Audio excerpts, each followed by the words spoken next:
Wasn't one of the problems with this legislation that it didn't surface until after the last election? What was promised in the election was quite different than the program that was presented, and it was presented without a lot of input from most of the stakeholders. The stakeholders, including parents, as I said before, superintendents, teachers union, and school board. When we went to Boise and were asked point blank in February, well, weren't you part of this? And the answer was, truthfully, I hated to do it, but no. Part of the problem was, I don't know if promises were made before the election, because I was on a number of committees, and I don't remember anything being promised to us. However, I also don't remember some of this stuff coming up. What I do worry about, though, is Ralph makes a good point. Maybe we should all tell the technology group what we would like to see. But the problem is with that is I think those contracts are already signed and ready to go. I think they have been since before the election, and rumor has it, and I certainly am not, in the in crowd, that it is an out-of-state company to begin with, and that those contracts are already ready to roll. They were ready to roll long before the legislation came out. If that's true, we have a bigger problem in Idaho than whether or not we have money for technology. If that's true, we have a problem. We have a problem of citizenship. We have a problem of ethics and moral compass. If that turns out to be true, then we have a problem. But if we as citizens don't stand up and demand answers, we won't get them. And, there's another part of the legislation that is, and not all of the legislation I disagreed with. There were pieces of it that I thought were important. And while there are parts of the teachers union that haven't agreed with me on this, we've agreed to disagree, and they know I respect them, and I truly think they respect me. One of them was when I started on the board many, many years ago, I asked right then, why are we not doing negotiations in public? What is the problem here? Well, you just don't, it's not done. And in the 70s, in the 80s, there was a lot of bad behavior on both sides, and maybe it was better it was done in private. But we've come a long way since then, and I think having these things held in public, it is not the school board's money. It is not the superintendent's money, and it certainly isn't the teacher's money. It's the taxpayers' money, which, by the way, puts a lot of us with two hats to wear. But there's nothing wrong with having this in public. It keeps us all possibly a bit more above board and honest. And I have had reports from people that used to teach here that served on the board with me that there were times when there were some things done by school boards in the 70s and possibly into the 80s where, not everything was above board. So maybe if they'd have been done in public in the first place. This new transparency law is also something I like. Causes a lot of work and a little bit more money, but we now have to post our budgets. We now have to post, and this part I have trouble with, every check we write. Of course, I don't know how we're going to have enough staff to do that, but the transparency part is important. I think the taxpayers need to, I'd like to see the city council start having a transparency act, and county, everybody, where people could go on and read how much you spent for toilet paper. Nobody has a better right to know that than the people in this room that pay taxes. Nobody. And so I'm okay with that part. But then you start doing things like the pay for performance, which I've had parents come up to me and say, isn't that a good idea? Well, if you just read that sentence, then yes, it is a good idea. But what they did was they chopped off our appropriations for salaries. So in essence, we cut the teachers' salaries and we put the money over here in a pot, and now they have to earn it back. Well, you've already set up an adversarial situation when you do. I don't care if it's teachers or plumbers. That's a real, but okay, the teachers here have been fantastic. We have a group working on it. We've adopted the state plan, but we're working on a plan that fits us so that they can get points locally, not just, it works on a point system. Again, my input wasn't asked for. But we want the points to reflect locally as well as just state, because if we do one thing and we're cut off from some of those state points, then our teachers don't have, you know, as big a chance as maybe a teacher in Meridian, and that worries me. One of the issues with pay for performance is, well, they said there's ways that teachers could earn this money. By the way, this is already their money, so in my way of thinking, it was theirs to begin with. We cut it out and we took it from them, and now we're going to sit it right here and give it back to them.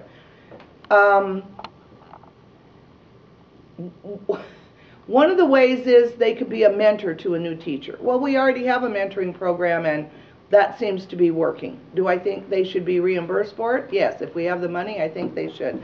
The other is hard to fill positions. And when they made that statement, what Boise had in mind was science and math. Well, surprisingly enough, in St. Mary's, science and math is not hard to fill. Try finding a music teacher. Try finding a Spanish teacher. We could beat our heads against the wall. So who determines what's hard to fill? I think that, you know. And then when you start looking at teachers that have high impact on students, well, that's a little easier to quantify at the high school level. So I said, okay, here's my idea. When I was in Boise, that kindergarten teacher that has my grandchild, when that girl grows up and she graduates from high school with honors, didn't that kindergarten teacher play a role in that? And the answer was unequivocally no. You can't do that. That's too much of a stretch. So if we're looking at the overall health of children and the overall health and growth of a student, wouldn't that include their art teacher that taught them to express themselves, or their music teacher, or heaven forbid their history teacher, which doesn't come under any testing right now. So these things are not tested. They don't test art, they don't test music, they don't test history, they don't test geography. So how do you know that that teacher didn't spark his, and I've sat in on a lot of classes in St. Mary's, and I can tell you there's some fabulous things going on. Who decides on pay for performance that a 4th grade teacher who got her kids a science night and they looked at the stars hasn't just created a scientist? Who decided that? Not me.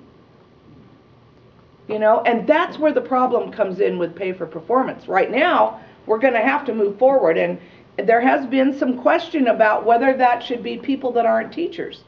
You know, how much do the bus drivers but I said, wait a minute, you know, I love them all, but we're still talking about the teachers' money sitting here, and the more we have to divide it up, the less they're going to get. So there's a big debate right now in the School Boards Association. We had a resolution that hit the floor over this, and we are right down the middle divided on how that should look. Idaho has a long history in terms of pay for performance of getting the pay for performance established and then not funding it. That happened 3 years ago. We went through a very quick slam dunk. We're going to go for pay for performance. I don't know if they didn't do their homework, but I suspect they didn't. And when school districts started giving them equations of how many people they thought it might affect, they backed out right away because they didn't have the money to fund it. So, you know, it makes me a little leery. Do I think teachers should be paid for their performance? Yes. Does anybody like seeing a teacher that's not adequately working in a school district? Oh, you bet. But you know where that responsibility lies? It lies at the doorstep of your administrator. And if your administrator isn't handling, or the principal in that building isn't handling that situation, then the board needs to. It doesn't need to be a statewide thing. There are ways to have a teacher that's not performing for children removed. So why are we, and that's very rare. I've been involved in one case in St. Mary's where it actually went to trial. And there's been other instances, but they were handled correctly. But the fact of it is, why are we punishing all the teachers because we're afraid we can't get rid of a bad teacher. There is a way to get rid of a bad teacher, and the first people that will jump on that bandwagon is all the teachers that are quite adequate and more than adequate. So I don't know. You know, I don't know what the answer is. Like I said, if they'd have named this, Idaho's broke, we need to figure out ways to make cuts legislation, I would have been willing to help all I could, but to call it students come first was kind of parts of this that I know what they call the technology. It's modernization and reform. That's what it is. Oh. So, Okay. silly me. There's just so many, I read this about every day. I go through another piece to make sure I understood it. Oh, I have a question. You're talking about the new title of the new law is modernization or Yes, and reform. How much modernization has this school district been doing? We already have computers in the school, I know. We do, and we have, I'd like to see more. I think it's time for us as a district to start really getting some people on board that will do a lot of grant writing. Because I have found out from other parts of the state and other states where I have nieces that teach in Colorado and Washington, the money's out there, we need to get our share. And so that's one of the things I'd like to be a part of before I leave the board. I think our teachers could do marvelous things with a little more technology. And you take a child that perhaps has a little trouble relating to the people around them and stuff. What they did in this school district in Oregon is everyone said if you give third graders iPads, there's going to be no socialization. These kids are only going to talk to their computer, but they took video of them in class. What happened? Those third graders would grab one iPad and two of them or three of them would be together. They still want to be part of a group. There's that human contact that you aren't going to be able to say, okay, the computer got rid of. I do have some teenage grandchildren, however, that, texting has become such a bad thing, I think, that while I was there, my granddaughter was texting. I said, I'm visiting. I said, who are you texting? The girl that was sitting in the living room right across. I said, okay, that's enough of this. And so now the rule is when Grandma comes, everybody puts their cell phones in a basket until I leave. And that can't be helped. That is going to happen. But for little kids, you give them an iPad or something to work on.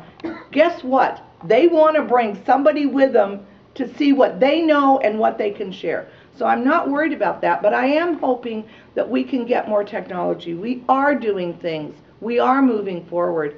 Again, money becomes an issue, but I think, and let's face it, St. Mary's really does support the schools. You know, I was lucky, and we are envied wherever we go because of our community. We hear it every time we go to Boise, every time we go to a convention, that the people in this community, oh, you don't have to go through what we have to. And I can't actually argue that point because no, I don't. People in St. Mary's get education. They get why it's important. But, you know, my husband said to me this morning, well, what are you going to tell them the answer to this is? There is no answer right now. There actually is one on the horizon, though. And since that's what your group's all about, maybe you'll listen. But if you or other groups, whether they're Republican, Libertarians, Independents, Democrats, somebody has to start finding a candidate or finding candidates that are not only articulate, but they can read a budget. They understand line items. They get what it means and understand what education can do for the state of Idaho. We are, right now, pretty much a laughingstock. And it's too bad because if you look at little clumps of kids, like the kids in St. Mary's, they are doing wonderful things out in the world. Unfortunately, 90% of them are not doing it in Idaho. And I know that because my children, my daughter moved away, got her master's. She can't find what she wants in Idaho, and she certainly couldn't be paid for it.